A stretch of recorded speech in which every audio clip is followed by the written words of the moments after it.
రామ్మోహన్ గారు మీరేం చెప్తారు? భద్రాచలం ఒక్కటే మిస్ అయ్యింది అనుకున్నారు. సో పార్టీ ఫిరాయించినా కూడా మళ్ళీ కాంగ్రెస్ పార్టీకి అవకాశం ఉంటుందని చెప్పేసి రాజ్ న్యూస్ స్టడీ చెబుతోంది.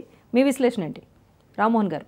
భద్రాచలం కాన్స్టిట్యున్సీ రాజేశ్వరి గారు ప్రత్యేకత ఏంటంటే 2014 గెలిచినప్పుడు అప్పటికి 7 మండలాలు పోలే అటువైపు కనుక సునాన్ రాజే గారు 2 రాష్ట్ర శాసనసభలు చరిత్ర 2 శాసనసభలు ఆంధ్రప్రదేశ్ తెలంగాణ 2 శాసనసభలు సభ్యుడయ్యాడు. 2 చోట్ల ఉండేవాడు. తర్వాత మీరు చెప్పింది వ్యక్తులు వీళ్ళే పార్టీలు మారుతున్నాం.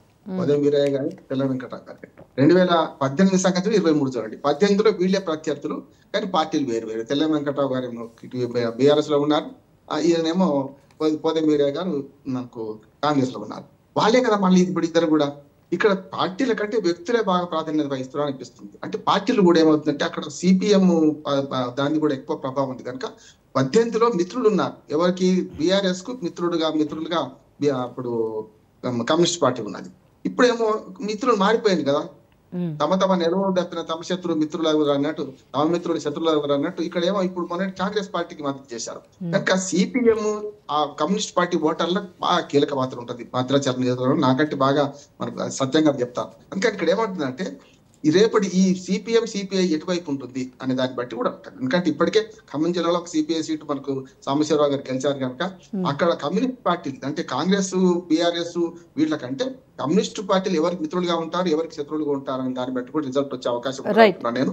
వ్యక్తి కనుక ఇప్పుడు ఇద్దరు కలిస్తే ఒకవేళ ఉదయం వీరయ్య వెంకట్రావు ఇద్దరు కలిస్తే మాత్రం పెద్దగా సిపిఎం కూడా ఎట్లా కాంగ్రెస్ పార్టీ వైపు ఉంది కనుక గెలిచే అవకాశాలు మాత్రం కాంగ్రెస్ పార్టీకే ఉంటుంది. సత్యం గారు మీరు చెప్పండి, కమ్యూనిస్టుల అవసరం అసలు ఉందా? మళ్ళీ భద్రాచలంలో ఒకవేళ ఉప ఎన్నిక జరిగితే కనుక గతంలో ఉపయోగం ఉండేదేమో పొత్తు వెళ్తే, ప్రస్తుతం అలాంటి సిచ్యువేషన్ కనిపిస్తుందా?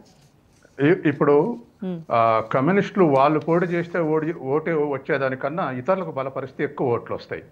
ఎందుకంటే గెలిచే అవకాశం లేదని చెప్పేసి ఇతర పార్టీలకు వేస్తున్నారు ఓట్లు, కమ్యూనిస్టుల ఓట్లకు. కాబట్టి వాళ్ళకు ఇప్పటికి కూడా నా అంచనా ప్రకారం ఉభయ కమ్యూనిస్టులకు కలిసి 12 నుంచి 13,000 ఓట్లు భద్రాచలం నియోజకవర్గంలో ఉన్నాయి, గిరిజన మండలాలు పోయిన తర్వాత కూడా.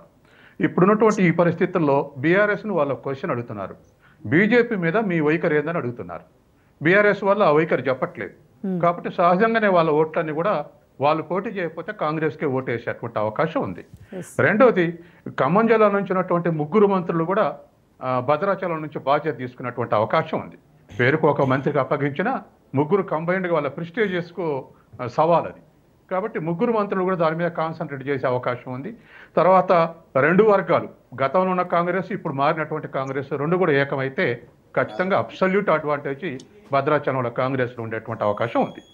అప్పుడు టార్గెట్ మిస్ అయిన ఇప్పుడైతే టార్గెట్ మిస్ అయ్యే అవకాశం లేదంటారు భద్రాచలంలో, రైట్ సార్? ఎస్. ఇక జగిత్యాల నియోజకవర్గం విషయం చూసుకుంటే కనుక రాష్ట్ర రాజకీయ